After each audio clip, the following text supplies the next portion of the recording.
Good morning, everybody. This is Kim Hickey again, back at you as promised. So we have a very special guest and expert with us this morning, Terry Choate Jr. from Blue U Defense. One of the things and results of what's going on with this pandemic and the staying shelter in place and all of the other things is it brings up some different safety and security concerns. And Terry is here this morning to share with us some things to think about it. I have all of Terry's information in the description of this. He has got an incredible offer for ATI family or ATI family. So if you have any interest in learning more about it, you can contact him directly at the end of this. So Terry, without further ado, welcome and thank you so much for joining us today. Well, thank you for the opportunity. Good morning to everyone. So I'm going to get right to this because I have a lot of things to talk about, and hopefully I've got the timing timing right on this because it's really kind of a custom designed 1 hour training session. So hopefully I got it right. I'll do it everything I can to stay on track here. So first I want to just start with a little bit about me, if I can figure out how to advance these slides. My name's Terry Choate. I've been a police officer for 15 years. Prior to becoming a police officer, I spent 20 years in the corporate world. I got tired of traveling all the time. Had always wanted to be in law enforcement, so I made a career change. And now, because of the success of our company, I'm traveling way more now than I ever was back then. But here's the bottom line. I have all the training and experience that you think I should have to be able to teach you the things that we're going to teach you today, teach our clients the things that we teach them, teach the schools that we work with, what we teach them. I was in law enforcement for 15 years, team commander of a SWAT team. I've got all kinds of associated training and experiences, but here's the bottom line. None of that has anything to do with the ability or qualification to be able to teach people how to keep themselves safe, how to keep their families safe, how to keep their businesses safe. But so many people assume, well, if you're in law enforcement or the military, you're automatically qualified to teach these things. And that is absolutely not the case. In fact, it's creating so many problems across the country, primarily in schools, but even in our businesses, because we're taking people we assume to be experts just by their profession. And in fact, they're no more expert than you are. They take a 2-day training course, and they become experts in 2 days. And incidentally, you could take the same training course that they took, and in 2 days you would get a certificate that says you are an expert active violence, workplace violence instructor. It's creating danger all throughout the country. So this is something that started for me a long time ago. When I was 13 years old, I became really interested in criminals, how they become criminals, why they become criminals, how they choose victims, and most importantly, are the things that we're taught and how to survive and prevent incidents of violence, prepare our workplaces, our employees, our families. Do they really work, or do they just look good on paper? And what I found is that 80+% of the time, the solutions that were given to these things, they look great on paper, but they're not going to work when reality strikes. So my life's work has been resolving those issues. The solutions that we provide to our clients are real, they're practical, and we make sure that they are going to work. In fact, everything we teach you typically, our students already know. Just a matter of understanding. So we'll talk more about that. So that's just a little bit. I don't want to interrupt you, but that's frightening that anybody could go and take a 2-day course and then be considered an expert on something as important as this. Well, and Kim, it happens all across the country. And like I said, 15 years in law enforcement, I never got 1 single second of training on how to teach businesses, how to prevent incidents of violence, secure their businesses. Never learned anything about policy and procedures and how that impacts liability. And what's happening now is law enforcement, especially retired, but even people in the military, they're seeing an opportunity with with the buzz of active shooter and things like that. So they're going out and starting training courses. And some of the things that I've heard, especially in schools, that these Alice trained instructors from law enforcement agencies are telling people it's downright dangerous. And it's because they're not experts. You don't become an expert in 2 days. So we're trying to resolve these issues, and it is scary but that's what's happening all across the country. And honestly, that's kind of a parallel in, in our industry of people just saying, oh, I'm a technician, I'm certified, I know whatever. And they do things, they don't have the right equipment, they charge dirt cheap, they do, and people, the general public, don't understand how detrimental that is to use someone that's not a professional. And so glad that you pointed that out. Yeah, it's really, really critical. And, the other thing I'm seeing a lot of today is people come and they know that a lot of people are working at home. So they're seeing that as an opportunity. So all of a sudden, there are all these courses all over the internet about home safety and security. Well, I always tell our clients, if you see something like that, look back on the person or the organization's history. Have they ever talked about home safety and security prior to this? And what you're going to find is the majority of the time, you'll see nothing that indicates that they've ever talked about this. Well, we've talked about this from day one of our company. I tell our clients all the time that it is just important to keep our employees safe and secure while they're at home and away from work as it is while they're at work. So we've been talking about this in training in home safety and security from day one of our company 6 years ago. But you're going to find most people, this is just an opportunity to make money right now. So you got to be really, really careful about the courses you put and people that you put your trust in. So here's some of the things I'm going to talk about today. I want to talk about the current environment. Obviously, this is a very, very unique and highly challenging time. I want to talk about kids.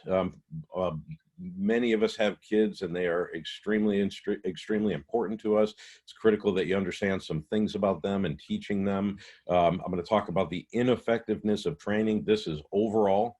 The majority of the training that we get simply is ineffective, and I'm going to explain why, how to fix it.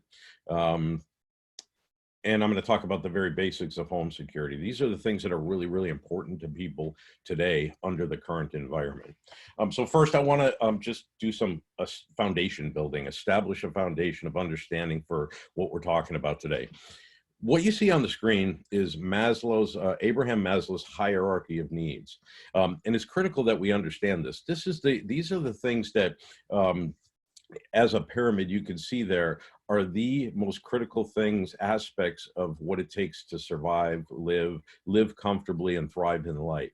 And what I want to point out here is that the psychological or physiological needs, which are the absolute bare requirements, the ability to be able to breathe air and all those other things are obviously the most important things, because if we don't have those, none of the things above them on the pyramid actually matter, because we wouldn't be alive. But notice what number 2 is. It's safety and security. Safety and security is critical to surviving. It's one of the foundational needs of surviving. So the question really becomes, in spite of that, how seriously do we really, really take it?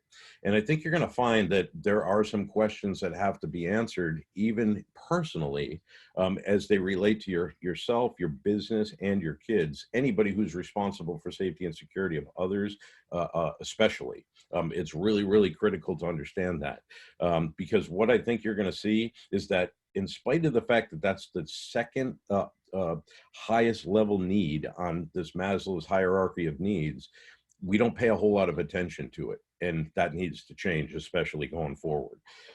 So let's start with some questions. First of all, do we really have anything to worry about? Especially today, which is completely different than it might have been even 3 years ago, okay? And I'll bet you your answer today is completely different than it would have been just a few weeks ago, okay? There's a whole different deal out in the world right now, a whole different set of circumstances that I guarantee you're more concerned about your personal and family safety and security than you've ever been in the past. So we got to ask that question, do we really have anything to worry about? Something else to consider. A few weeks ago, before all this started, we all talk about those survivalists. And we may have looked at them and thought, Well, they're crazy people. They're irrational people. This stuff that they're worried about and prepping for, sometimes we call them preppers, doomsday preppers, is just never going to happen. Well, the question is, do you still think that way? Do you still see them as crazy and irrational people, or are you potentially now doing the same things that they were doing prior to this happening? Um, but you're doing it from a significant position of disadvantage because now everybody's trying to gather certain types of products and things at the store where these crazy and irrational people had already done this. And they're sitting back in a much more secure position than we might be at this particular point. So again, and maybe now you've actually become one of those crazy and irrational people that now aren't so crazy and irrational. I So not remember. to interrupt you, Terry, but if any of you have started prepping or stocking up on canned goods and water and all of that since that, just put a thumbs up in there or something to let us know, because I'd like to see how many of you are now in that prepper mode a little bit. So sorry, Terry, go ahead. Oh, that's okay. And yeah, and Kim, do you get questions through this that you can ask me if somebody has a question? Yes, I'm watching right now. Everybody so far is just saying good morning and listening. Okay, So got it. I'm sure they'll come. Okay, just so I'm aware. Now here's the next question. How many of you, when we get through this, and I really do think that we will get through this, not 100%, but how many of you will quickly go back to this will never happen again, get content again? Here's the problem. Many of you will. This will blow over, and many of you will go right back to nothing to worry about. This is never going to happen again. We've got control of it now. Now we understand it. Now we're going to have processes and procedures in place that will prevent this from happening. Here's the key. If you are in that mode prior to this happening, you cannot go back to it. If you're truly interested in safety and security of yourself, your employees, your kids, and your families, you can't go back to that. You always have to believe. In one of our core courses, our foundation building courses, we always talk about, here's the bottom line to safety and security. You have to believe that it can happen. Because if you don't believe that it can happen, you will never, ever, ever achieve true safety and security. So it starts with that. So my recommendation, don't ever go back to this will never happen again. Start to believe that it can happen. Now, how close are we to chaos right now? A lot of people don't understand this, but we're not through this yet. And I understand we're at the top of the peak, and they're starting to come down the other side, and so on and so forth. But I want you to think about this. How much time do you think it takes for somebody to not have any money, not be able to provide for their family, not be able to go to the store and get food before chaos starts to erupt? Let me give you an example. My wife has asthma. I went to get a prescription for her filled just the other day. And you know what the pharmacy told me? Sorry, we're out of that stuff. Well, here's the problem. Right now, I can't get her prescription filled. And now, luckily, we decided to try to do this early, but they're out. They're out of the most important medications. Now, here's the deal. When my wife needs that medication, I will get her that medication, whatever it takes. And this is the mindset that people go into. How long do you think it's going to be where people can't provide for their families before chaos starts to erupt? We're not through that yet. That still could happen. Now, do I believe it's going to happen? No. But could it happen? Absolutely. Even right now, today. And again, think about this. What if this were a virus that basically, if you get it, you're likely going to die? How would that change things? And how easily could that happen a month from now? Another one comes out that's a far more deadly virus. Not that this one's not deadly, it's extremely deadly, but people are recovering from it. But what if it were more deadly? So these are the things we have to think about. Even now, we're close to chaos. Now, who is the victim of the future? There's always going to be people who have to prey on others, who have needs that have to be met immediately, whether it be money, products, services, things that can be converted to cash. Drugs is a big one. Who are they going to victimize in the future? Well, today it's banks, convenience stores, things like that. Well, we have a lot of banking clients that are telling us we're not going to have bank branches that are staffed by human beings.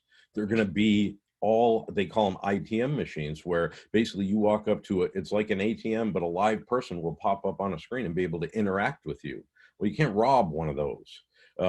So who is going to become the victim of the future? We have a lot of our clients saying, oh, this work at home stuff is working so well, we haven't really missed a beat on it.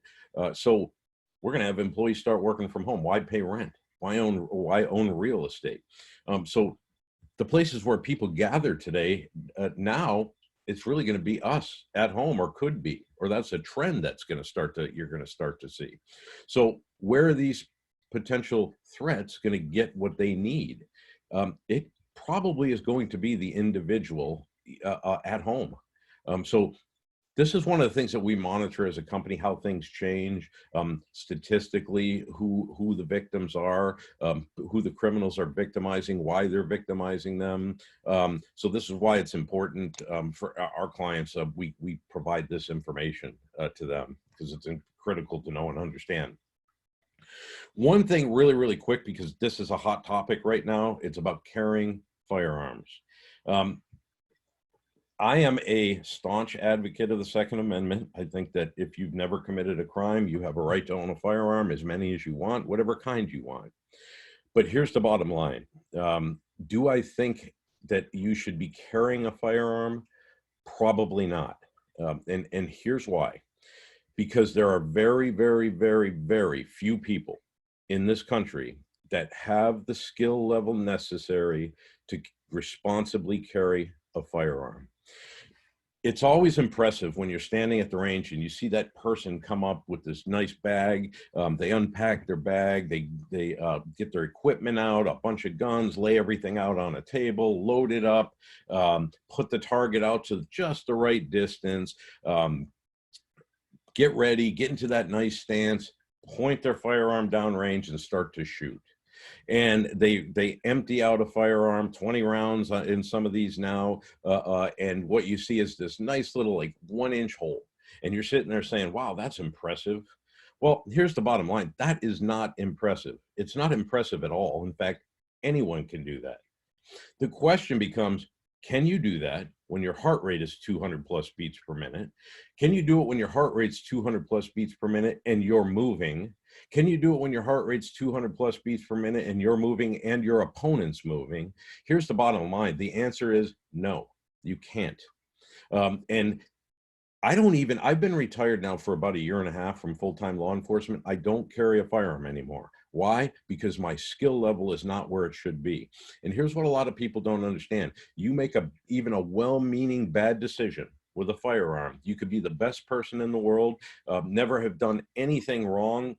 You make a bad decision with a firearm, hurt somebody else with it under the wrong circumstances, and guess where you're going?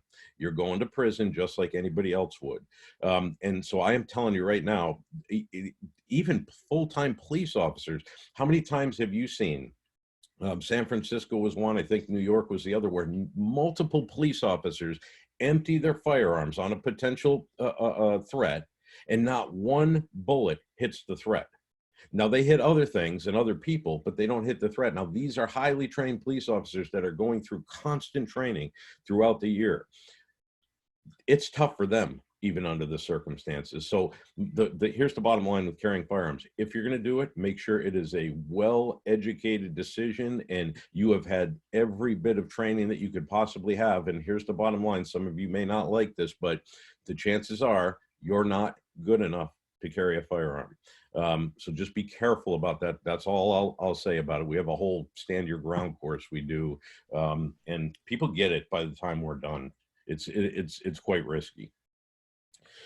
So let's talk a little bit about kids, and they are our most precious assets if we have them, along with our homes and things like that, which we'll get to. But it's really, really critical that we understand our kids and what's going on with them. Here's the first thing that you have to understand. How seriously you take your own safety and security will dictate how seriously you take the safety and security of your children, family, and home. If you're someone who doesn't believe that it can happen, you will do nothing or little to keep yourselves safe. And if you don't believe that it can happen and you do little or nothing to keep yourself safe, you're going to do little or nothing to truly keep your kids safe, and teach them about those things. So we really have to put that in perspective. If we don't take our own safety and security, if we don't believe that it can happen and do things for ourselves, we won't do them for our kids. That's just a fact. Now, how many of you have discussed what is currently happening with your kids and explain your concerns and worries about the situation? So many people I know a lot of people who are discussing it with their kids, but I know an equal number of people who aren't. They're hiding this. They don't want their kids to be fearful or afraid, which I completely understand. But I want you to think about this. How are your kids going to learn from a situation like this that could actually happen to them when they're adults, and maybe even under worse circumstances? We have to think about the things that happen to us as parents and how we can use them as lessons for our kids, so that as they're growing up, we're building this foundation of safety and security in them that they will then take with them and expand throughout their lives and then pass on to their kids. Conversely, many of us, like I said, we don't want to scare our kids. We don't want them to know that there are bad people and bad things in the world. But the bottom line is there are bad people and bad things in the world. So, and I know there's age appropriateness to this. I completely understand this. But it's something that we really have to think about. If we hide our kids from the things that concern us, it's going to be very difficult for them to learn and build a foundation for them. The next question is, at what age do we begin to teach our kids about these things? Well, here's where this question originated. We are now doing a lot of work with schools, and we go to schools and we do live programs for them where we go into each classroom, talk to the teachers and kids, never tell them what to do. We try to teach them how to become thinkers. We develop thinkers in kids and teachers so that they can make their own decisions. But every time I walk into a classroom, regardless of the age, and we go down to pre-K, I think to myself, if I were a bad guy with a gun coming into this classroom, and all of these kids were to grab a weapon, scissors, pens, pencils, staplers, whatever it might be, and attack me, would I win or would they win? And so far, you might be surprised, down to first grade, the answer is the kids would likely beat me. Now, there's a lot of things that go into this. There's the mental aspects of this. Do kids in first grade have the ability to think like that? That you are not going to hurt me, and I will do whatever it takes for me to protect myself, my friends, my family. At those young ages, they're capable of beating me, but they might not have the mental capacity to perform what needs to be performed. Now, can we teach them those things? Can we create that mental capacity? The answer is we can. Absolutely. Look at some of the terror organizations. They've had videos of 4-year-old kids killing adults, and these kids hate at those early ages. So we can teach them those things. The question is, do we want to teach them those things? Probably not. So that becomes a huge challenge. The question of when, how, and what do we teach our kids? And you could have 2 kids only a year apart, one 5-year-old, one 6-year-old. You could have twins. Both of them are 5 years old. Well, one of them might have you might be able to teach more things or less things than the other based on their personality and a whole bunch of other things. So this makes it really, really difficult to make that determination at what age, how we teach them, and what we teach them. But here's the problem. It makes it very, very difficult for our schools to keep them safe. Are our schools keeping our kids safe? They are not.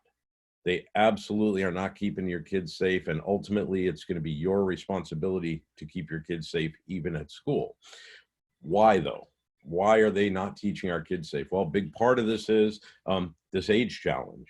If you have a kindergarten class, there are some kids who you could teach certain things and some kids you couldn't. It makes it very, very difficult for schools to come up with a program, because even when we go into a school, we have the principals tell us, they'll say, well, we've got parents calling us. They're really angry that we're doing this, that we're having you guys come in here. They're concerned about what you're going to talk to their kids about, what you're teaching them. So they're going to come in while you're here and they're going to watch you. Excuse me. And what we find out typically is that they say, that was awesome. I'm glad you taught our kids that stuff. But here's the thing. Every parent thinks differently about this stuff and what schools should be teaching them, what they want schools to teach them. It creates a huge challenge. And secondly, who do we rely on as experts? Like I said earlier, most schools, they've got the local law enforcement person, the school resource officer coming in, teaching these kids things that they learned in a 2-day training course. And keep in mind, these police officers, they're not living this stuff. This is part of their daily job. So they're not going home thinking about how can I make sure that what I'm teaching kids is the absolute best. All they're really doing in general, not everybody, let me make that clear, is I'm taking this PowerPoint that I was giving during my training course and I'm representing it. So that's the other thing that makes it really, really difficult. And here's the bottom line again, it's not their responsibility. It's your responsibility. Every time there's an act of mass violence, this is what we get. The schools didn't keep our kids safe. They didn't do enough. They should have done more. The police department should have done more. Well, here's the bottom line. There's only so much they can do to keep your kids safe. There's only so much you can do to keep your employees safe. And this is a big part of business. The problem in business today, we accept that responsibility, that it's ours to keep our employees safe. Well, here's the bottom line. There's only so much you can do. Some of the most secure facilities in the country have fallen victim to mass violence. Military bases, Fort Hood, Jacksonville, Florida, Pearl Harbor. Can you get any more secure than a military base? That tells you that there's only so much you can do. There's only so much a school can do. If and when something were to happen, guess what? Each one of your employees is on their own. Your kids are on their own.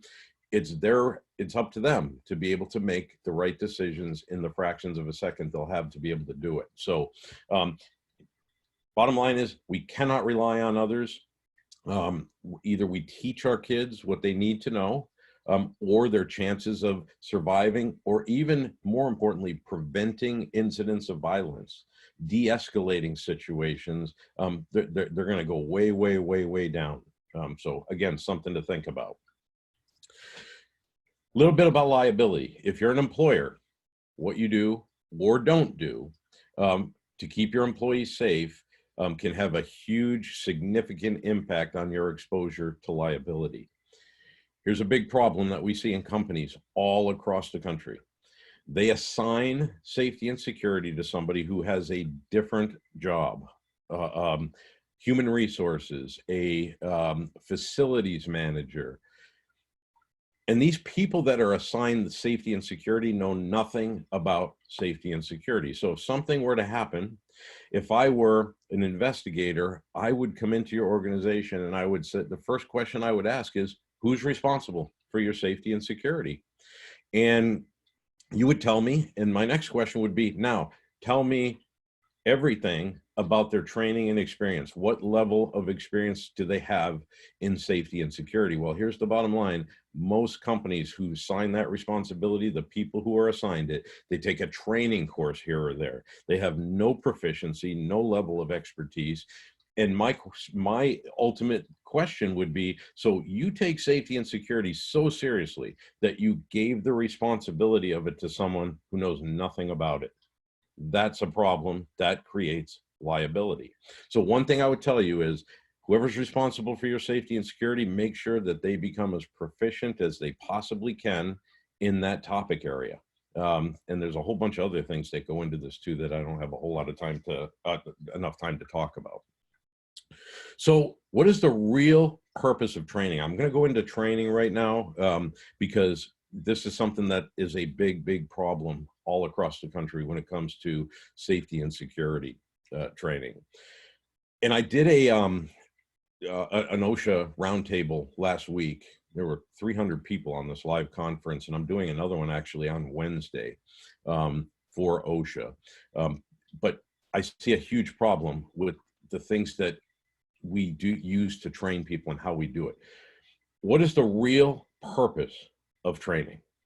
The bottom line, what are we trying to achieve? Well, we're trying to develop proficiency and ultimately expertise.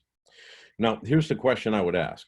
Does a periodic training course develop proficiency and expertise? Most of the time, the answer is no.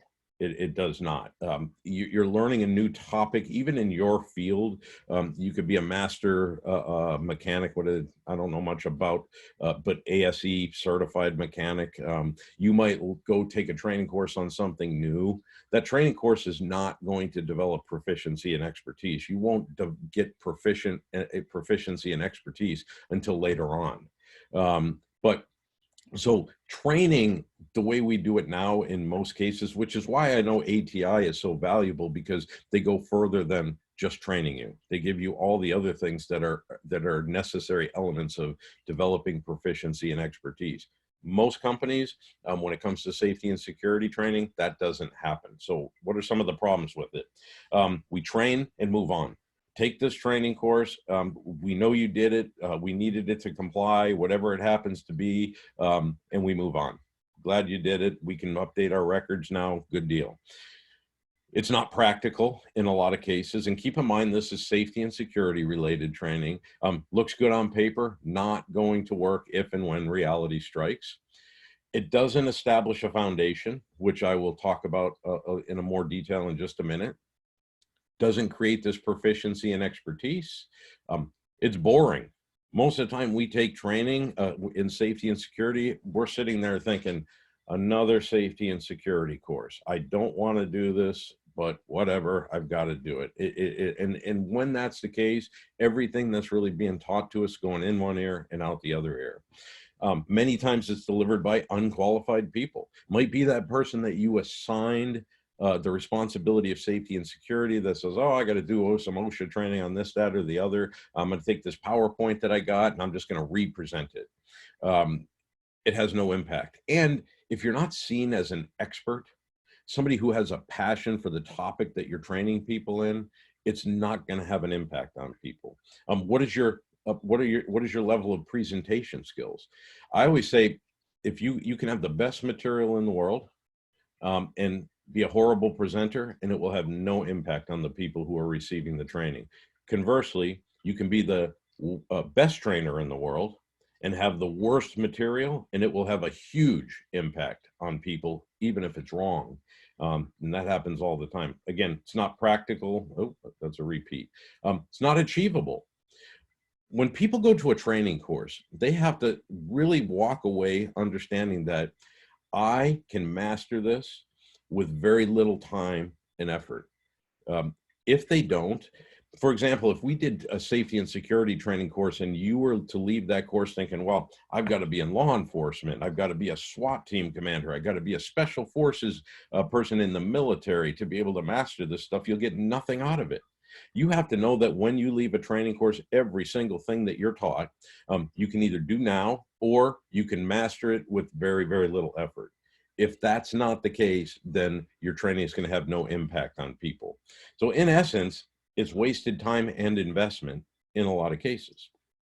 Again, this is why we have organizations like ATI, because they bring all of the elements of what's necessary to achieve proficiency and expertise. So here's how we do that. It takes three elements. Number one, education.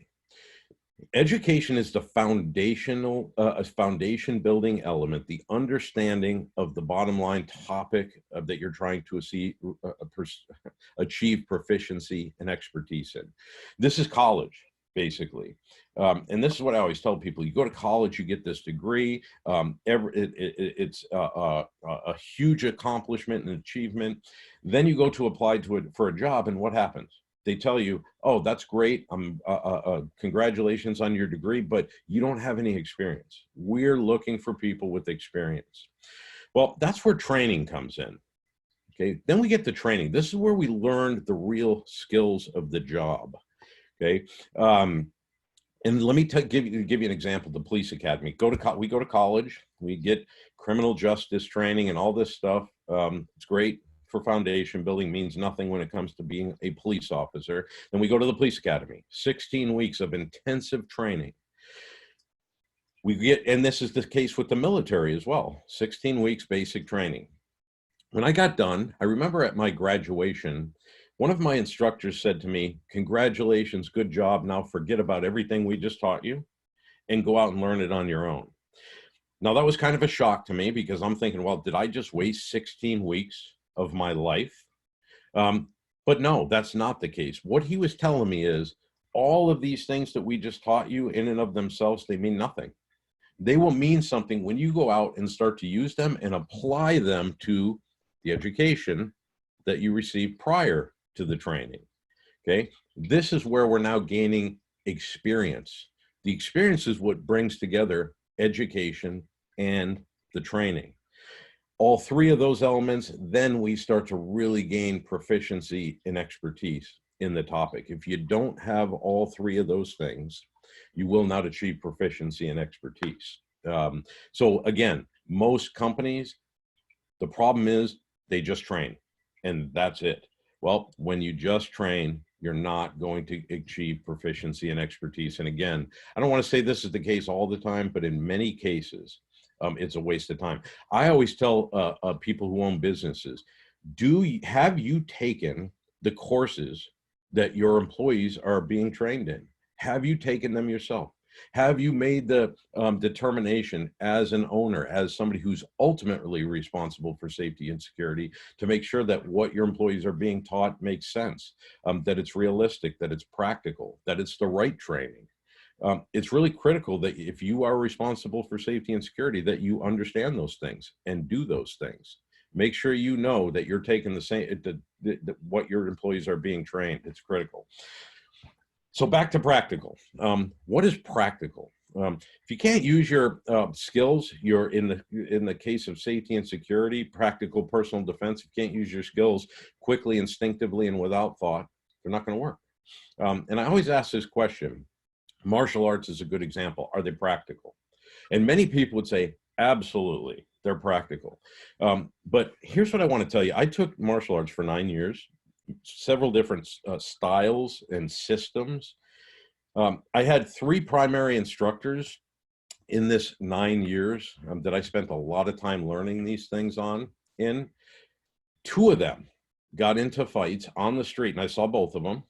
Both of them were multiple degree black belts. Both of them had been in martial arts from the time they were 5 years old. They got into fights on the street and they lost. And the people that they lost to had 0 training in martial arts at all, none. Now, Terry, I'm laughing with you, not at you, because I can tell you growing up in New York, there were a lot of people flap their black 10-degree black belts and nunchucks, and boy, you get a scrappy little New Yorker that's mad at something and absolutely, they don't stand a chance. They don't. So I'm not laughing at you. I'm laughing with you. No, understood. And there's reasons for that. Number one, we're not in a controlled environment anymore.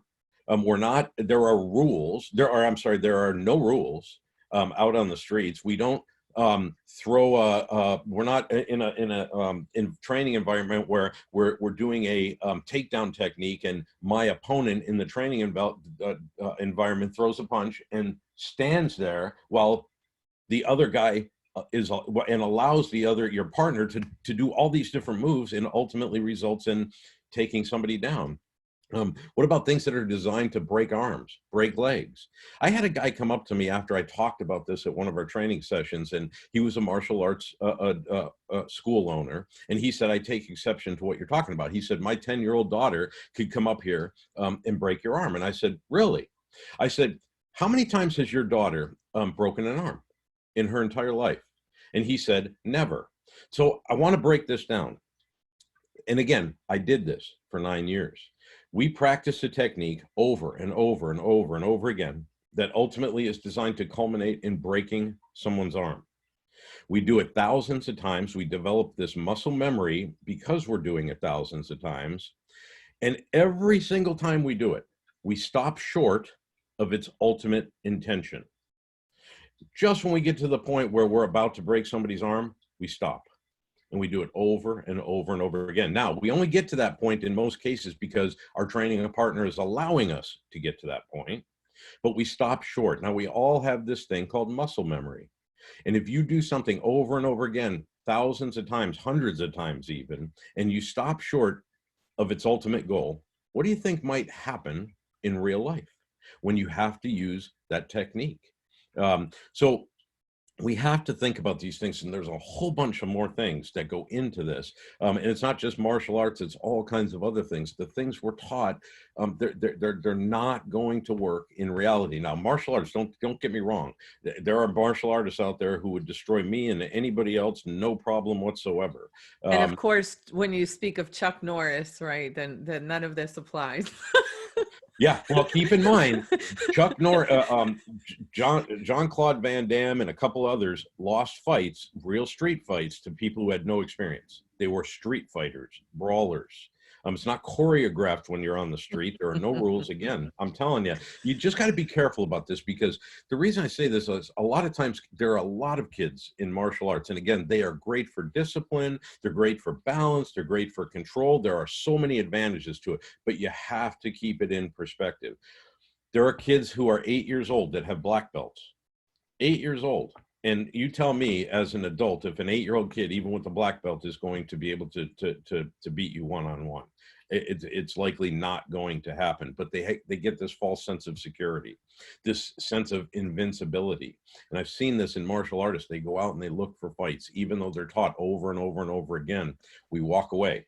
We're better off. And just to make clear that Terry just said that he thinks martial arts is wonderful and there's a lot of things for it. Just don't confuse the two, that martial arts doesn't make you bulletproof or indestructible. And so there's nothing, it's martial arts is a wonderful, wonderful thing. I did it myself for a long time. My son did it. And I'm not saying that at all, but I can look at it from a realistic, practical perspective. So, I mean, I've done this and talked about this with tens of thousands of people. Never one time, with the exception of the one guy I just mentioned, has anyone taken exception. They tell me this basically, that you're right. You're absolutely right. Just got to keep it in perspective. Now, let's talk about the very, very basics of home security, where we should focus our attention, because this is critical, and especially in these times. Now, there's a lot more that goes into this than what I'm going to talk about today, but I'm going to give you some things to think about that can significantly enhance the safety of your home right now, just in the very basics of the basics. As we go through this, remember this. Sun Tzu, in the Art of War. That is a great book, by the way. You can learn a ton of stuff from this. Absolute classic. But the stuff you can learn in this is just incredible. He said, "When you're strong, appear weak, and when you're weak, appear strong." Really critical to understand this, because many times we can appear a lot stronger than we are. And we can also appear a lot weaker than we are. I always tell people, imagine somebody's threatening you in some way, and you put on the persona that you are scared to death. You're weak. Please, please don't hurt me. Please don't hurt me. All at the same time, you are fully prepared to do what you have to do to win that fight.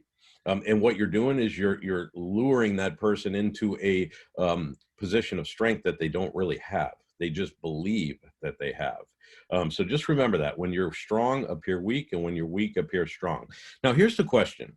Are you an attractive target? Now, put this in a personal perspective and as your home. The key is always not to be an attractive target. You need to know and understand what threats look for, and how they determine a target's legitimacy. And that's what we're going to try to talk about today. How do we make ourselves unattractive? Now, this first one is something that I hear all the time, and you have to stop doing this if you're somebody who's doing it. Don't talk about what you have or don't have at home, okay? What you found at the store. This is a big one. Oh, I can't believe I just bought 50 huge rolls or packages of toilet paper. I went out and I got hundreds of cans of this or boxes of macaroni. All you're doing is telling somebody if things go bad that you're the place to go. You're going to have everything that I need. So I would always stop short of telling anyone what you have, what you don't have, what you need, because when you talk about what you don't have, it's the same thing. You could potentially be making yourselves attractive as a target. So look more secure and like a more dangerous or risky target than those around you. If you can do that, um, they are going to find someone else to victimize. The more secure your home looks, the more aware and alert that you are as a family, the less the chance that they're going to choose, that you're going to be chosen as a victim. And I know some people who say, if I ask the question, how many of you know that you could take somebody else's life to save your own? Do you know how many times the majority of people in all of our classes raise their hand and say, oh, I absolutely know for a fact I could take somebody else's life to save my own. Big, strong guys, tough guys, people like that. And you know what I tell them? Don't be so sure. Unless you have been there and you know for a fact that you could do it, don't be so sure. I have seen some of the toughest or the people who gave off the appearance of being the toughest, strongest, most invincible people you could ever imagine get into a real situation and roll up into a fetal position because they could not do what they thought they were capable of. And I'll tell you this, even me, I've had a few occasions where I've had people pointing guns at me. And every single one of those times I chose not to pull the trigger. And when I was done, I said to myself, I made a huge mistake. Even though they didn't shoot me, they could have. And I waited too long. I didn't want to take a life. I gave them every bit of the benefit of the doubt that they weren't going to do what they were threatening to do. That could have cost me my life. So again, I just need you to understand that regardless of whether you think you could or not, don't be so sure unless you've been there. It's only precautionary. Think about how it would be. We've got chaos. You need stuff to keep your family alive. You know your next door neighbor has what you need. Think about how that would feel. Actually stocking up on your neighbors to get ready to do whatever you have to do to take their stuff. I'm telling you, if you really put yourself in that position, your heart would be going. It would be an absolute nightmare and disaster. And conversely, think about the people who might be doing that to you. Not so simple. So we always want to do everything we can to make them choose someone else. Now, again, do you involve your kids and families in this stuff? Think about this. Your kids are outside playing. A car drives by really slowly. Now, this could be somebody conducting surveillance on your house. Have you taught your kids to pay attention to that? Stop what they're doing and watch the car drive by. And I'm not talking about if you live on a main road and a car is going by, every single car that goes by. But if there's somebody, have you taught your kids what suspicious looks like in your neighborhood, so that they know when something is out of the ordinary, and when they do, they stop. Now think about the impact that would have. You're somebody conducting surveillance on somebody's house or looking for a potential victim. You drive by the house really slowly and there's 3 kids out in the front yard and they stop what they're doing and they look at you and watch you drive by. What kind of impact would that have on you? I'm telling you right now, you would go find another house, just that alone. So we have to involve our kids.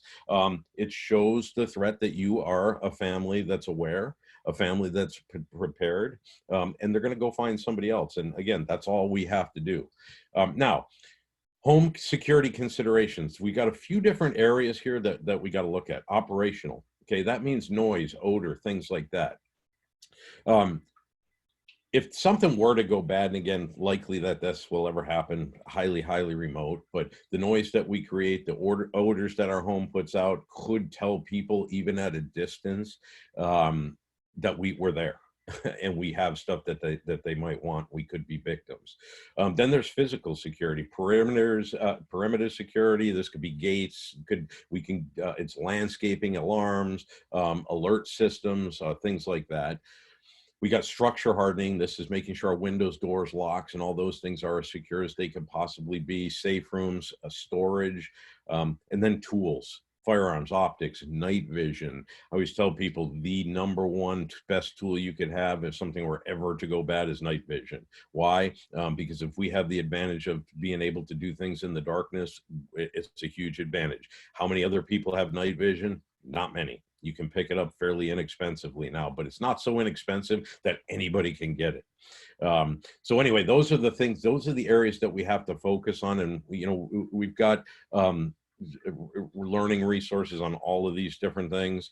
Now, let's talk about alarm systems. Are they good or bad? Well, it depends what kind. We've got do-it-yourself, ring.com, blank. I think there's several others. And then versus professional monitored security. And I know some of these do-it-yourself systems are monitored. The real difference here is monitored versus unmonitored. Here's why. If something were to happen at your home, we automatically go into that thing. If you went to our training when we came to your conference called the Life or Death Gap, this is the time when you know and realize that there's danger to you or somebody you love and care about, and it extends until the time you know for a fact that that danger's gone. Part of that, shortening that life or death gap, is going to be getting help there.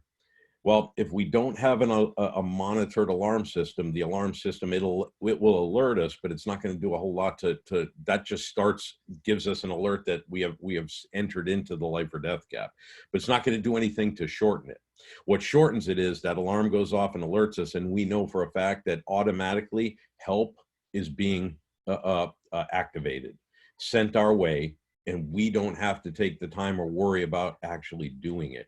So I always tell people, if you're going to have an alarm, make sure, if you really want it to mean something, if something bad were to happen, that it's monitored, that it will automatically get help coming to you rather than just alerting you and you having to actually get that help coming to you, because it can take a huge amount of time and effort away from actual survival or the things that you need to do to get yourselves and your kids to safety. So, and sometimes even the appearance of an alarm is a big deal. Dogs. Why would I come to your house when you've got a dog barking when your next door neighbor doesn't? Why would I come to your house when it looks like you might have an alarm when your neighbor doesn't? Again, this is all about just making yourself look and be more secure than the people around you. They're not going to choose you if they have a better target. Now, so in conclusion, it looks like I'm going to hit this perfectly. If safety and security was not high on your list of concerns, it should be now. And remember, how seriously you take it will translate to how seriously your kids will take it. We've got to teach our kids. We've got to understand that their safety and security is our responsibility. And keep in mind, at some point, it will become their responsibility. When? I think it's going to be at a younger age than you might think, where we have to pass that on to them and say, we can't be there all the time to keep you safe and secure. So you're going to have to take that responsibility. Again, when? That's up to you as a parent, and every kid's going to be different. We have to gain proficiency and expertise, leave ineffective training behind. Take steps to prepare and survive. Take this seriously. Believe that it can happen, because it can. Every victim of every act of violence, mass violence or otherwise, I guarantee you the majority of them by far never believed that it was going to happen to them, so they did nothing. You ever heard the saying, you can prepare a lifetime for one moment?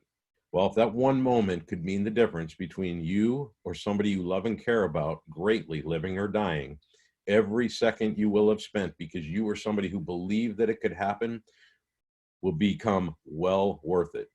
Conversely, if you're somebody who never believed that it could happen and therefore did little or nothing to prepare, you're somebody who thought this is a waste of time, it's never going to happen to me, and then it does, every second you never spent will become a big, big problem, huge problem. So take steps, believe that it can happen, and prepare those that you're responsible for, whether it be yourself, your family, or your employees. And that is the end. Thank you so much. I have a quick question. Jim Bennett wants to know if they purchased your training last year, are there going to be any updates? So we have a whole new system now, and if he wants to contact me, I can explain that. Okay, Jim, Uh, and I put Terry's email in the description. And then the only other thing I want to throw out there, there's a book also. I know The Art of War is a good one and a classic. For those of you that are interested in seeing how quickly things can go sideways, in a good story like setting and not a boring dry, there's a book called 1 Second After by William Forston. I don't remember how to Forston. I don't know how to pronounce his last name, but it's basically about the country got hit with an EMP and how quickly food supply, electric, insulin, medicines, that need to be refrigerated if you don't have refrigeration, and farms. I mean, it really was very eye-opening, if you care to this. And I know this is probably not, the usual thing we put out, and especially on a Monday morning, but our job here at ATI is to make sure that we present everything to our ATI family. And security is very important. And as Terry said, as things go on, I mean, people are starting to get desperate. You see people fighting over, I mean, for God's sakes, they're fighting over toilet paper in yeah. a store. So if somebody's willing to do that and pull out guns over toilet paper, I mean, what are they willing to do when they get hungry, or they don't have medicine, or they don't have whatever? So, I would really encourage you, those of you that keep posting on Facebook, oh, I scored, I got 50 rolls of toilet paper, or I bought 50 cans of soup, or whatever. Don't put that stuff out there, because I know everyone thinks nobody's paying attention, but really they are. I mean, they're watching. They that's what criminals do. They watch those kind of things. And it's a fine line, I mean, between living in fear and being smart and proactive. And so I just really invite you to kind of think about your surroundings and things. And especially, Terry didn't have time to go into it right now, but hopefully he'll be back to speak with us. But right now, with a stay at home and all those orders, when you're out on the street, there aren't big crowds anymore. There aren't, when you're in parking lots and different things. So you really have to be aware of your surroundings more than ever. We always should be. I mean, that's obvious, but I mean, now even more so. Terry, thank you so much for joining us today. And hopefully you'll be back to share some more insight with us. And I appreciate you. And everybody, I will see you shortly about credit card stuff. So have a wonderful day, Terry, and I'll see all the rest of you soon. Thank you so Thank you. much. Have a great day. Appreciate it.